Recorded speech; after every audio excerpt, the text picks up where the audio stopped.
Hey everybody, Jordan here. I haven't done a review in a long time, and I'm finally back with these reviews I promised. So the first show up is the smash hit 2013 that won Best Musical, Kinky Boots. Let's get started.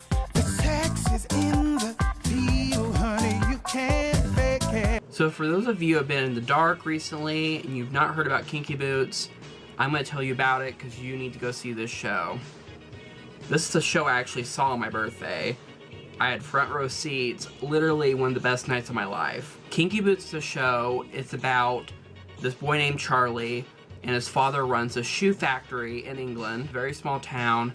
A lot of people in this small town depend on this factory for jobs to support their families. As we see Charlie grow up, it seems like his father doesn't have a lot of faith in him, and then suddenly his father passes away, and he kind of takes his factory over for his father. We also see a young boy named Lola, who we see him running around with red high heels on. His father is a boxer and doesn't approve of this.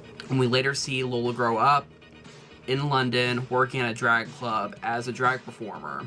Through some weird chance of fate, Lola and Charlie cross paths and they form a friendship.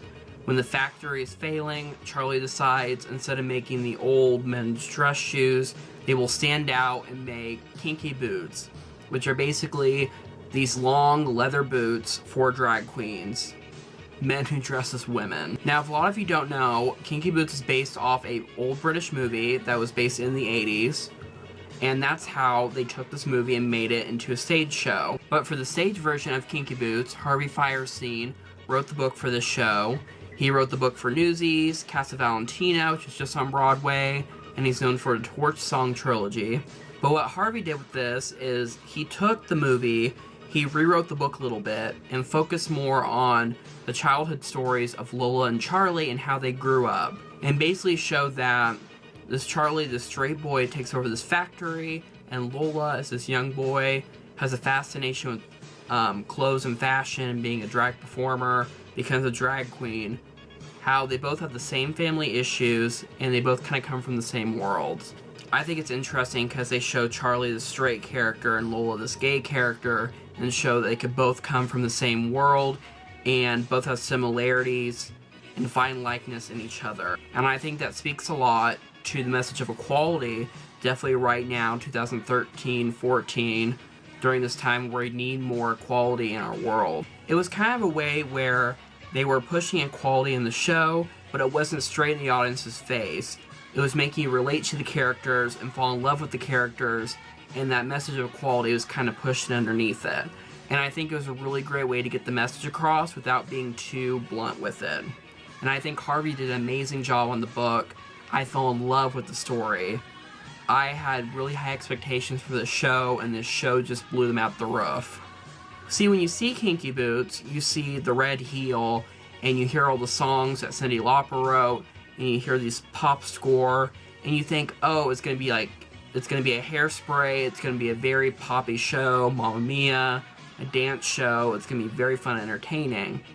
But I think what sets Kinky Boots apart is that Kinky Boots has a story with it, a very strong story for a musical.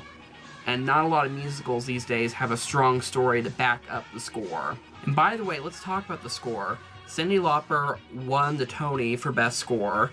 She's the first woman alone to win Best Score. A lot of the times there's a writing partner who's a male. Nope, Cyndi won it on her own. And let me tell you, she's had some musical theater experience. She's been in Three Penny Opera. She's always grown up with the influence of musical theater, and you can tell she has a passion for it in Kinky Boots. She has this weird mix of, she writes all these very pop-heavy songs, dance-heavy songs, like her own music, and then there's these songs that come out, these musical theater-based songs that have her own little twang in it, these very strong ballads that make you so emotional, it just pulls at your heartstrings. It's a very eclectic and a very mixed score, and I think it really shows her versatility writing a score for a show.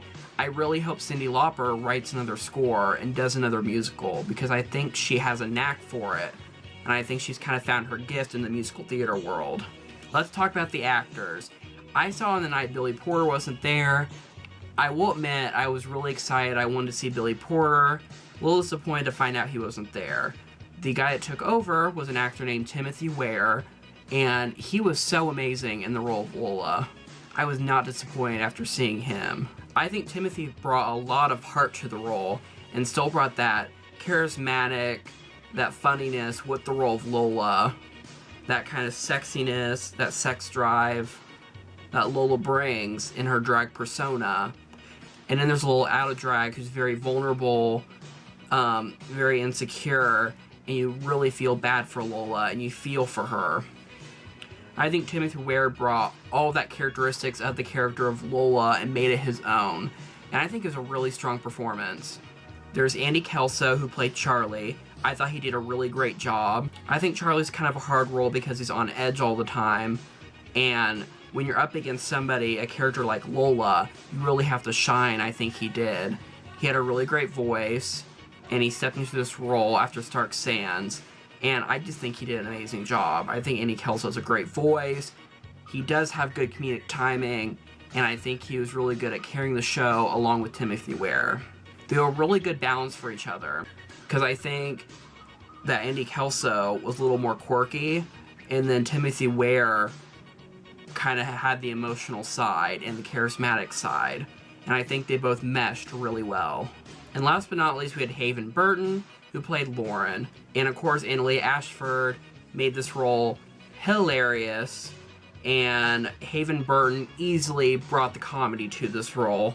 Lauren had me laughing of how crazy and quirky and just outright outrageous she is, and Haven had this unique brand of comedy that, oh, it just cracked me up. I was rolling in my seat the entire time. I think Lauren's a very unique character, and I think Haven just shined, and she stole the show whenever she was on stage. Overall, if you want to go see a good show, really good music that you're going to sing along to, dance along to, you want to go see a really good story, you have to go see Kinky Boots. Even if you think it's outside your element, I will let you know there's a lot of people there of all different backgrounds, all different races, all different sexualities. I brought my grandma with me and she loved it. She was in love with this show. I saw straight men behind me who were crying after, these 4-year-old straight men who are emotionally connecting with the show and with the story of this boy who grew up in heels and became a drag queen. Now, if that doesn't show you what the power of theater does, then I don't know what does. I think more than just showcasing, like, gay rights, gay is okay, equality. I think Kinky Boots is more showing the message that we need to accept everybody, no matter what religion, what race, what background, where you've come from, and sexuality. Just showing that accept everybody for who they are and to just show love for everybody. It's just a universal message, and I think that's where Kinky Boots shines. It's not just about if you're gay or straight. It's about loving everyone, no matter who they are. Thank you very much for watching my review of Kinky Boots. Be sure if you're in New York to go see Kinky Boots. It's at the Al Hirschfeld Theater on Broadway. You can get your tickets online at the tickets booth in Times Square, or you can find them on Ticketmaster. I will post a link to the Kinky Boots site below, don't you worry. And also make sure to check out the Just Be campaign that Kinky Boots has started. Just Be is a campaign for accepting everybody and for equality, and their general message again is showing love. So make sure to check out the Just Be campaign, and I will post that link below. It's a really great cause. I'm so proud of Kinky Boots for doing this and using their power on Broadway in New York City to make a difference. Keep watching Broadway Baby, and I will post more reviews. And also make sure to follow my main channel, follow me on social media, and of course, subscribe to my channel. I'll see you next time.